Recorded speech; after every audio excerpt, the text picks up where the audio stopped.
Welcome to the Brutal Iron Gym podcast, where our goal is to cut through the BS and deliver the brutal truth about topics related to health and happiness. I had a little brain freeze there. So you say that thing about 1,000,000 times, and if you think in the middle of it, you actually get in trouble. So today's topic is actually mindset, and we're going to be, it's titled The Beginning of a New Story. And what I wanted to discuss today was the concept of your life being a story. So I read a book years and years ago, probably like 7, 8 years ago, and I absolutely love that book. I've given it away to the point where I have no clue where it is anymore, and I can't even remember what the title was. So I'm going to have to look that up. But I think it was something along the lines of like your life as a story or something. But I wanted to share what I had learned from that book and what I had applied to my life and the things I thought that might be helpful to you guys. So one of the biggest themes from that book that I took away was the concept of being the author versus the narrator. So when we're the narrator of our story, what does the narrator have control over? Nothing, usually, right? The narrator just kind of explains what's happening. They see what's happening. They react to what's happening. But they don't get to create what's happening. They don't get to control what's happening. Usually the narrator of a story is just there to kind of help us make sense of the story. It kind of tells us what's going on. But the narrator, like we said, doesn't have any deeper involvement in the story. Whereas the author creates everything. The author is control of everything. The author decides what's the good, the bad, the ugly. So the author is in absolute control. And the author does not have to react to life. The author would create life. So, and that's the big theme, is I always remember telling myself after I read that book was, be the author, be the author. And what I meant by that was, I didn't want to live my life just responding and reacting to everything that was happening to me, to where I felt like I was being pushed around by everything around me.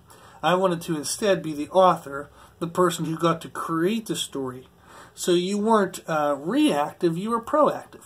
So if I wanted the business, like this, I remember reading the book when I started Brutal Iron Gym, and I've had the gym for 8 years now, and I remember reading this at the very beginning and saying to myself was, okay, if I was the author of this business, so the narrator just, like, whoever shows up at the door, whoever wants to sign up, you just respond to that. You sign them up or you don't. So our gym is very interesting in a sense to where not everybody who wants to join gets to join. And I've been very careful about the culture of our gym from the very beginning. And I remember telling my parents, who are my support system, and I remember telling them I'd rather go out of business doing it the right way than stay in business doing it the wrong way. So if somebody came into the gym and they didn't clean up and put equipment away after themselves, they got kicked out. It didn't matter if I had a negative bank account that morning. I remember I woke up one morning and I had minus $400 in my bank account. So welcome to owning your own business. So I remember I woke up, got an alert from Bank of America. I had minus $400 in my bank account. And I was like, to myself, I was like, well, this will be an interesting day. So I have to somehow make $400 worth of cash by the end of the day. So I had somebody come in that day to join, and their mindset and the way they were going to handle themselves wasn't going to be a good fit for our gym. And I remember declining their membership, like not letting them join. And that would have been a good chunk of money towards that goal of $400, but no. I didn't want it. I did not want people in our gym who weren't going to fit our culture. They were just going to poison the environment, and it was going to ruin everything. So that's the idea of the author versus the narrator. Was the narrator would just be like, and so joined the gym, and the culture went to crap. So whereas the author got to decide if that person joined the gym or not. So I remember taking on that role of saying, okay, I get to determine what my story is. I get to decide who is in my story and who isn't. I get to decide what happens in my story and what doesn't. So, in the sense of, instead of reacting, I got to create. And that was a big thing for me. And that's something we're going to continue to talk about through this topic through the rest of the podcast. But that was the biggest one for me that kind of hit home, was thinking of what does the author do in a story versus a narrator. I didn't want to be a narrator to my life. I don't want to just react to what's happening. I want to create what's happening. I want to create the life that I want. So the other aspect, the next one we have here, is to be the star of your own story. So, oh my, is that sad? That it's true that some people don't do that. So we don't put ourselves as important enough to be the star. Being the star of your story doesn't mean you're selfish. It just means that you are focusing on yourself, and you're going to make sure that your health is a priority. So any parents out there, and it doesn't have to be just parents, but parents are going to be well aware that when you have kids, all of a sudden your kids they become a little more important than you. So they have needs. They need to be fed in the middle of the night, whether you need sleep or not. So diapers need changed, whether you want to do it or not. And it continues even as they get older. But too often parents will put themselves last. And they'll think, oh, let me just get my kid through this stage, or let me just get my child through this, or this, or this. And then all of a sudden, they're 18 and you haven't done anything for your own health in the last 18 years. So you gain 30, 40, 50 pounds of unwanted weight, you haven't been active, blood pressure's up, you're on 2 or 3 medications, and your health is garbage. It doesn't have to be that way. So you do not have to give up your life to have your kids be part of your life. Okay? You still need to control your happiness, and there's absolutely still a way to do that. So I work with mums and dads all the time, every day, all day, and you have to prioritize yourself as much as you would prioritize your kids.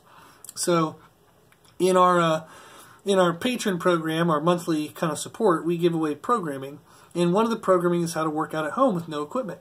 So there are great 20-minute workouts, and you can make them shorter. You can get 10-minute workouts every morning if you wanted. No equipment needed. You just have to get up a little bit before your kids, or you get your kids off to school, and then if you have a little bit of alone time or time for yourself, you take 10, 20 minutes, you crank out a good workout, and that takes care of not only your physical health, but it helps your mental, emotional health. So you just kind of feel more accomplished throughout the day. You feel better about yourself. You don't lose your sense of identity, and that happens a lot. So you have to make sure that if you're going to view your life as a story, as we're talking about in this podcast, to make sure you're the star of the story. And again, it does not mean you're selfish. It just means that you are going to take care of your health as much as you would take care of anybody else's. And your kids and your spouse would want you to do that too. So you can only be as good of a parent to your kids as you can handle and as you can feel. So in the sense of if you are sleep deprived, food deprived, health deprived, how in the heck are you going to be in a good mood when you're around your kids? And what model are you showing your kids? So if your kids watch you sacrifice your life for them, they're going to do the same thing for their kids. Or they're going to resent the process because maybe you turned out to be kind of a crappy parent because of that. You were tired all the time, you were angry all the time, you just yelled at them all the time. And yeah, you tried to buddy up, sometimes, but it's too far and too few between. So too often you're upset, too often you're in a rush, too often you're just more corrective than you are a friend. And it is true that you have to be a parent before you can be a friend, okay? So you do have to discipline your kids, but you don't have to be a jerk all the time. You don't have to be frustrated all the time. You don't have to be short-tempered all the time. So if they see you sacrificing your own health and it's causing you to kind of just live a crappy life, they're getting a crappy parent out of that, they're going to resent kind of the way that you lived life. So you have to be careful on the model that you're showing your kids. So you want to show them a healthy, balanced life. Therefore, you have to actually live a healthy, balanced life. Okay? So something else that kind of falls into play when you think of being the star of your own story is sometimes you don't get to be the famous one. And I want to kind of elaborate on this a little bit. I watched a movie recently. It was called Fighting with the Family, and it was about a female professional wrestler in the WWE. And it was a badass movie. It was an awesome movie, so please go watch that if you haven't seen it. It's a great movie. Really awesome storyline to it. And what happened is in the movie there was kind of two main characters. There was the woman who got to become a WWE wrestler, and she got all the fame and fortune. And then there was an older brother who was the one who taught her everything. He taught her the skills she needed and kind of the discipline needed and all this kind of base character development that allowed her to become who she became, but he never got famous. So sometimes you're the famous one, and then sometimes you're the one who helped the other person become famous. But even if you are the helper, you still have to be the center of your story. So like we just said with like kids or a spouse, you know, you can't make them the star of your story. They're the star of their story. You have to be the star of yours. And that way you still find purpose to your life, you still find fulfillment to your life, and you still take care of your own needs. So in that movie was a great representative where the brother, who was the supporter, he struggled with finding purpose and fulfillment in his life when he didn't value his role as the support, in the sense of what he thought his unique qualities and his gifts were. Once he realized it, then all of a sudden he became happy again and kind of found fulfillment and found purpose again. So even though he was the helper for his sister, he still had to be the star of his own story. He still had to find purpose to his life. And he couldn't just connect his purpose to her purpose. So he had to have his own identity. So that's something for us to think of. Okay? So you want to be the author of your story. You want to create what you want to happen in your life, not just narrate it and react to it. You also have to be the center of your own story. You have to be your own star. Okay? And we have to recognize that with any good story, there is drama. Okay? There's going to be something bad that kind of happens, or a challenge or an obstacle to overcome. So, we all would love to have a life, or we think we would. We'd love to have a life where everything just works perfectly, continuously, all the time. That's pretty damn boring. So, if you just read a storybook and there's a superhero, okay, so let's say we're reading a book about Superman, and he's walking around town, and everything's going well, there's no crime, how long are you going to read that book? It's a pretty boring book. So it's going to wake up, today was great, tomorrow, today was great, tomorrow, today was great. It's just the same thing over and over. Now, I'm not saying we need to, or we'd want to encourage bad things into our life, but we do have to encourage challenges into our life. So moments where we kind of like push our own limits, and we stretch our own limits, and hopefully we can overcome and expand upon our own limits.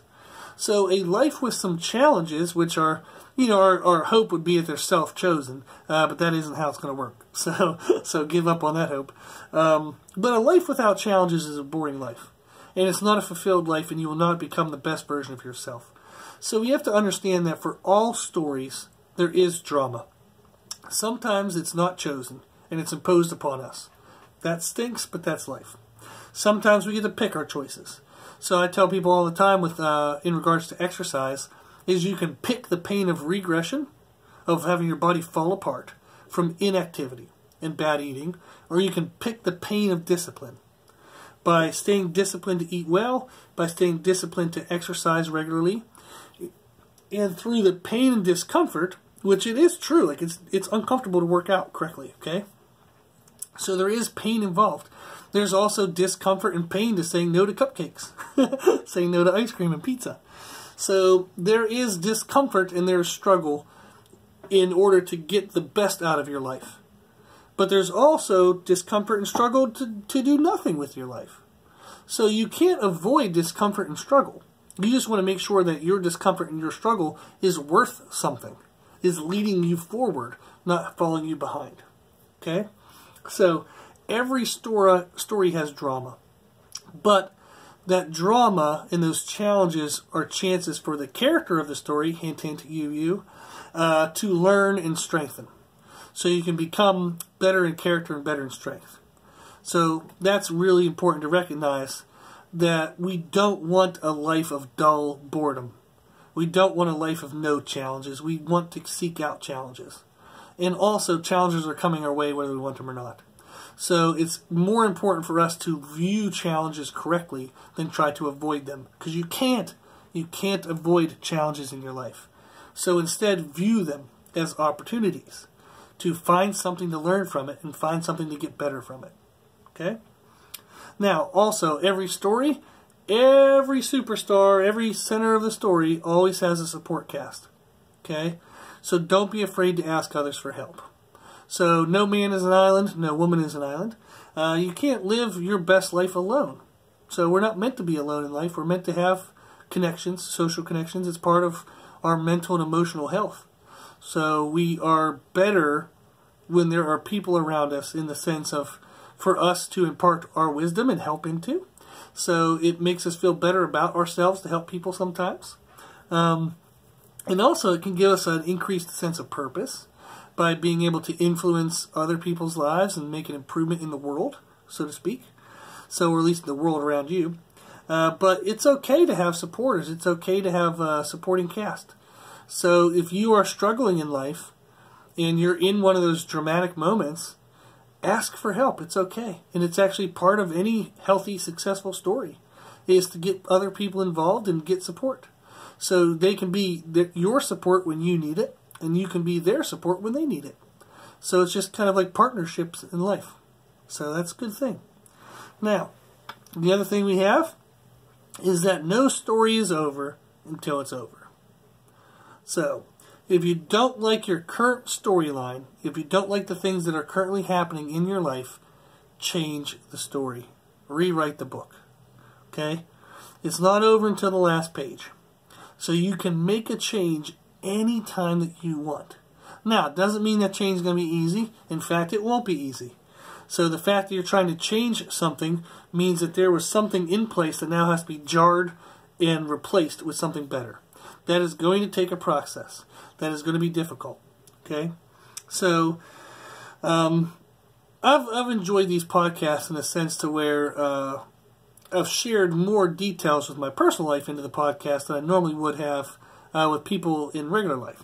And one of the reasons why is the podcast is neat in the sense that I'm getting to talk to my computer.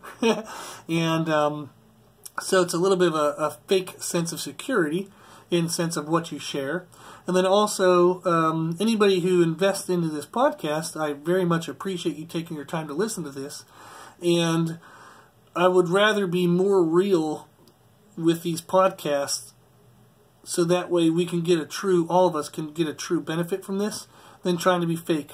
And so something that I've been recently dealing with is some anxiety. I've never had anxiety in my life ever until last year.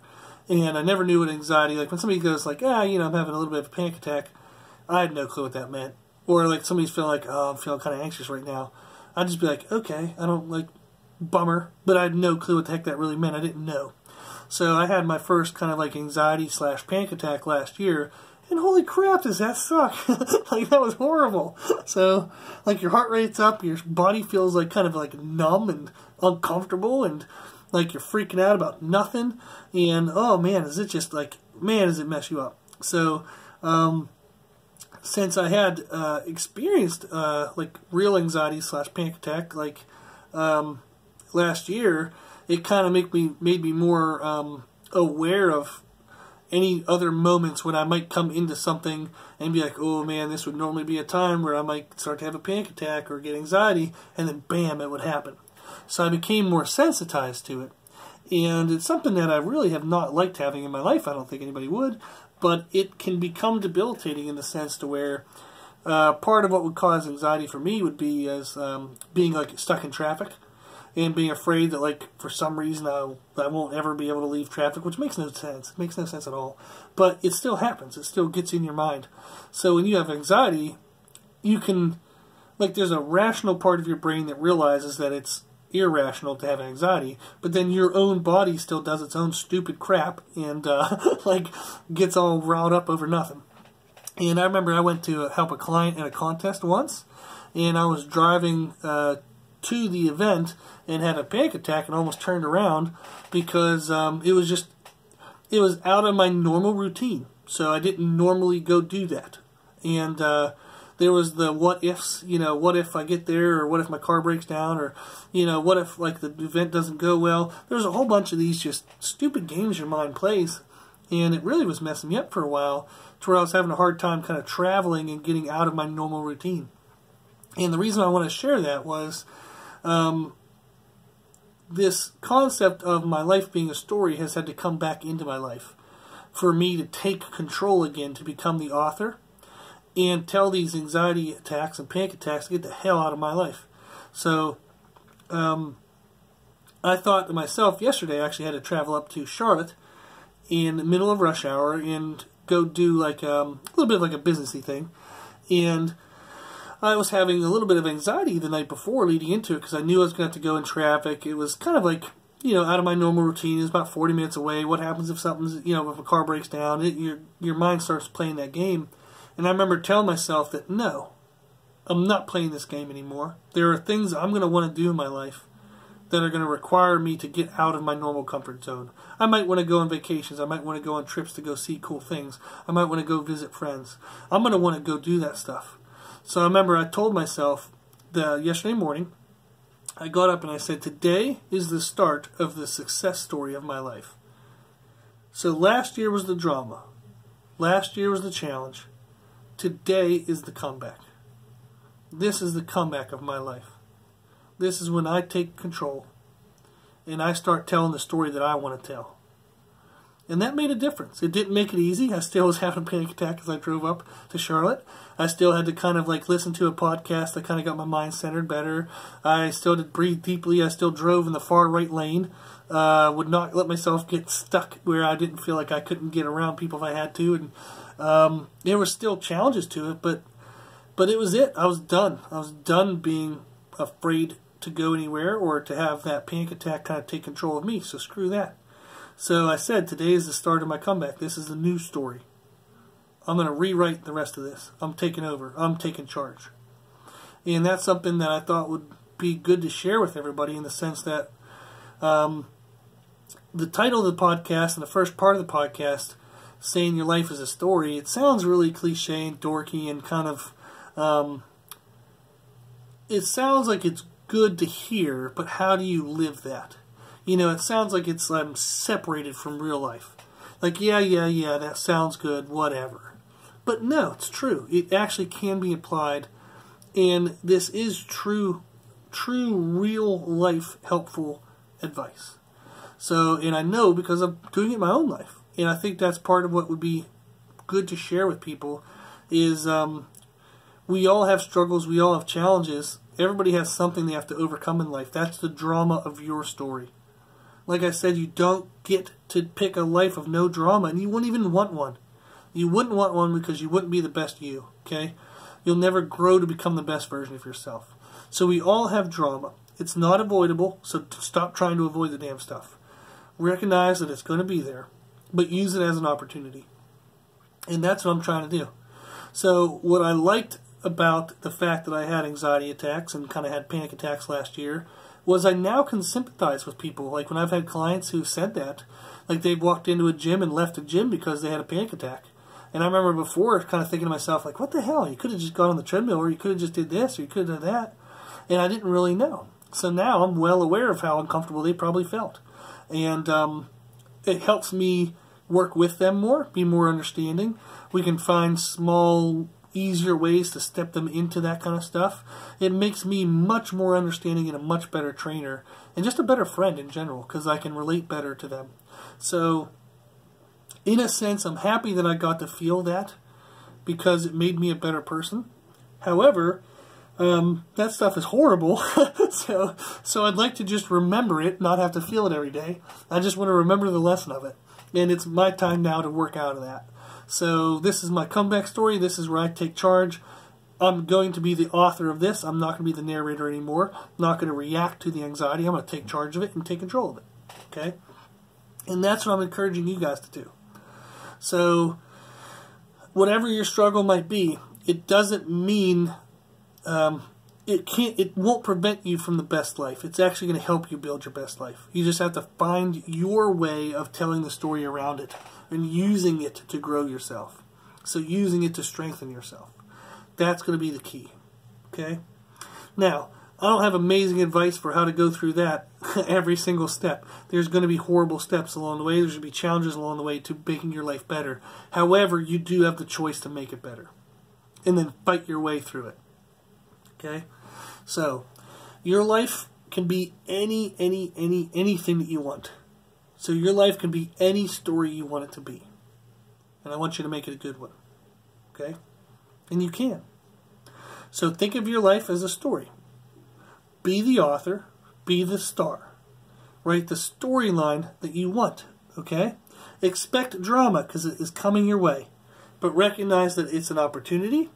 It's a way to make your life even more meaningful because you can use that to learn and to strengthen yourself and become better as yourself and be better in your story. Okay? So like we said, your life can be any story you want it to be. Make it a good one. If you'd like help, so if you're looking for that supporting cast but you're not sure who to get help from, email us. We will be your supporting cast, okay? So email us at brutalironjim@gmail.com. Tell us a little bit about what you're struggling with and we'll help you out. So even if it's just being there to listen, that's sometimes the best we might be able to do for you. But you're not alone, so you can get help. Okay? So reach out to us if you need that help. So hopefully this was something that you guys can think of and maybe start to apply to your life. And like we said, is think of being the author. What would an author do in this moment? Not the narrator. What would the author do? If I don't like this story being told, I need to change the story. So I'm in control of how I react and what I do with the things presented around me. So what can I do to change the story that's being told and redirect it? So that's why you want to be the author. Okay? Remember to be the star of your story. So it doesn't mean you're selfish. It just means that you're going to take care of yourself and make sure that you prioritize your own health as much as you would prioritize anybody else's. Okay? Don't fight the drama. Recognize the drama as an opportunity. And no story is over until it's actually over. So if you don't like the story that's being told of your life, take charge and change it. Okay? This can be the start of your comeback. Cool. So, hopefully this was helpful. If you need any help along the way, reach out to us at our email, okay? brutalironjim@gmail.com and we'll help you. So if you like this information, you can find more from us on Instagram, Facebook, and Twitter, Brutal Iron Jim. Also, if you like the podcast, you can sign up to become a patron of the podcast by donating $10 or more a month towards the podcast. And for your donation, we will send you that programming, like I mentioned. It can be on any goal you want. You just tell us what you want to get, what do you want the programming for, and we'll tell you how to achieve that goal. Cool. So if you want to become a patron, you can do so directly on the Podbean app. You can send us an email or do a Google search for Become a Patron, Brutal Iron Jim Podcast. And if you like the podcast, please share it with family and friends. So the more people we help, the happier the world will be. If you have any questions, feedback, or suggestions, we'd love to hear from you. So this podcast is for you, so we want to know what you want to learn about. And you can reach us at our email at brutalironjim@gmail.com. As always, I hope this was helpful, and thank you for listening.